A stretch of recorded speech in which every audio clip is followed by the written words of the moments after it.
આ શું કર્યું? આજે 26મી જાન્યુઆરી છે. આખો દેશ સ્વચ્છતાની વાતો કરે છે અને તું રસ્તો ગંદો કરે છે. અરે રિયા, ચીલ યાર. મારા એક પેકેટથી શું થવાનું? અને આજે તો રજા છે. આજે દેશભક્તિના લાંબા ભાષણો રહેવા દે. નથી આર્યન, આ ઉત્સવ છે આપણા ગૌરવનો. આપણને આઝાદી અને બંધારણ એટલે નથી મળ્યા કે આપણે જેમ ફાવે તેમ વર્તન કરીએ અને દેશને નુકસાન પહોંચાડીએ. રિયા સાચું કહે છે આર્યન. 26 જાન્યુઆરી 1950 ના દિવસે જ્યારે આપણું બંધારણ અમલમાં આવ્યું ત્યારે દરેક નાગરિકને હક તો મળ્યો, પણ સાથે ફરજો પણ મળી હતી. દાદાજી, પણ ફરજો એટલે તો સરહદ પર જઈને લડવું ને. અમે તો વિદ્યાર્થી છીએ, અમે શું કરવાના?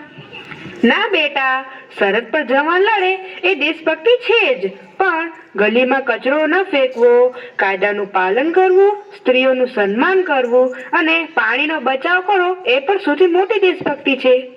અરે છોકરી, આગી જા નહીં તો ગાડીમાં આવી જઈશ. અરે છોકરાઓ, સિગ્નલમાં લાઈટ છે, જોતા નથી? હું નહીં, તમે ઊભા રહો. અરે અમને એક સિગ્નલ કે નિયમ ન રોકી શકે. જો પેલા છોકરાઓ નિયમો તોડીને પોતાની હીરો સમજે છે.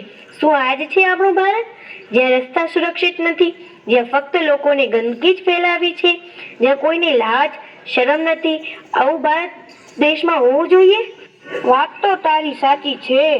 જો આપણે જ આપણા દેશના નિયમો નહીં માનીએ તો બીજા પાસે શું અપેક્ષા રાખવાના?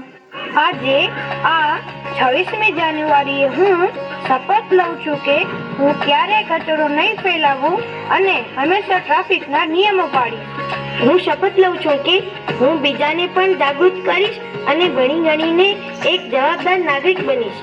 અમે પણ શપથ લઈએ છીએ કે અમે આજ પછી ટ્રાફિકના બધા જ નિયમોનું પાલન કરીશું. બસ આ જ સાચું પ્રજાસત્તાક પર્વ છે.